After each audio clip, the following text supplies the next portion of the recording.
બનાસકાંઠા જિલ્લા વિભાજનનો મુદ્દો હવે ઉગ્ર બની રહ્યો છે અને આ વિરોધ પણ ઉગ્ર બની રહ્યો છે। ધાનેરામાં ધાનેરા હિત રક્ષક મહાયજ્ઞનું આયોજન કરવામાં આવ્યું। ધાનેરાને બનાસકાંઠામાં રાખવાની માંગ સાથે આ વિરોધ પ્રદર્શન થઈ રહ્યું છે। મહાયજ્ઞ થકી ધાનેરાને બનાસકાંઠામાં રાખવા માટે પ્રભુને પ્રાર્થના કરાઈ। હનુમાન મંદિરે યોજાયેલા મહાયજ્ઞમાં ધાનેરાવાસીઓ જોડાયા। હવનમાં આહુતિ અર્પણ કરી અને ધાનેરાને બનાસકાંઠામાં રહે તેવી પ્રાર્થના કરવામાં આવશે। વધુ વિગતો મેળવીએ સંવાદદાતા વસંત તિરગર આપણી સાથે જોડાઈ ચૂક્યા છે। વસંત, આજે ધાનેરા હિત રક્ષક મહાયજ્ઞનું આયોજન, શું અપડેટ? બિલકુલ, જો વાત કરવામાં આવે છેલ્લા 20 દિવસથી ધાનેરાને જે રીતે વિભાજન બાદ વાવ-થરાદ જિલ્લામાં સમાવેશ કરતા ક્યાંક રોષ જોવા મળી રહ્યો હતો। જો કે ખાસ કરીને જો વાત કરવામાં આવે તો ધાનેરા હિત રક્ષક સમિતિના નેજા હેઠળ વિવિધ આંદોલનો શરૂ છે।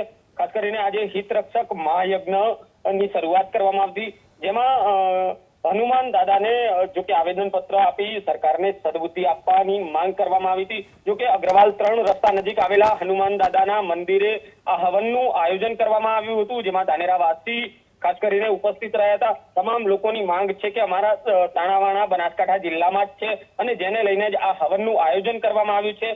ખાસ કરીને જો વાત કરવામાં આવે છેલ્લા 21 દિવસથી અવિરત હાલ તો ધાનેરા જે હિત રક્ષક સમિતિ છે તેના નેજા હેઠળ આ આંદોલન શરૂ છે।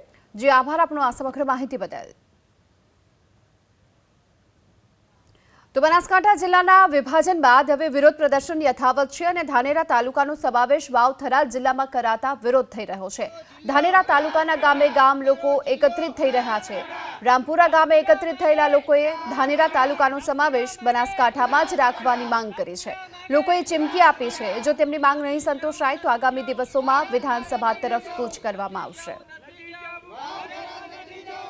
મારા આદિવાસી ભીલો તથા મારા પટેલ સાહેબોને તથા અનેક વર્ણને હું હાથ જોડી અને વિનંતી કરવા માગું છું કે આપણે જે બનાસકાંઠા જિલ્લો છે એ જ આપણો બનાસકાંઠા જિલ્લો આપણી ધરતી માતા છે અને પરંપરાથી આપણા કોઈ કેટલી પેઢીઓ ખપી ગઈ પણ બનાસકાંઠા બદલવાનો નથી, તો આપણે થરાદ તાલુકામાં કોઈ જવાની જરૂર નથી અને આપણો લેવર આજથી લગભગ કેટલાય વર્ષોથી પરંપરાથી બનાસકાંઠા છે અને બનાસકાંઠામાં હું રહેવા માગું છું।